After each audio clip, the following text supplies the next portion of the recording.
Menlo പാർക്കിലെ മാന്ത്രികൻ എന്ന് Thomas Alva എഡിസനെ വിശേഷിപ്പിക്കാറുണ്ട്. New York സിറ്റിയിലെ ഒരു ചെറിയ ഗ്രാമമായിരുന്നു മെൻലോ പാർക്ക്. എഡിസനും കുടുംബവും തന്റെ ബ്രില്യൻ അസിസ്റ്റൻസ് എല്ലാം കൂടെ വന്ന് അവിടെ താമസിക്കുവാൻ തുടങ്ങി. തന്റെ പരീക്ഷണശാലകളും തന്റെ വീടുമെല്ലാം അടങ്ങിയ ഒരു വലിയ സമുച്ചയമായിരുന്നു ഇത്.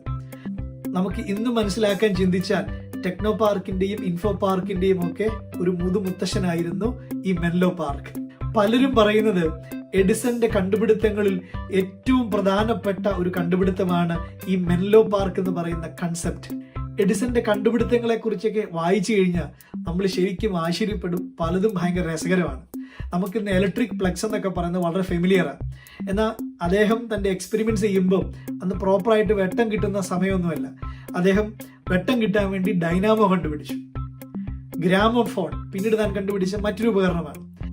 അതുപോലെ ഈ മൈനുകളിൽ വർക്ക് ചെയ്യുന്നവർക്ക്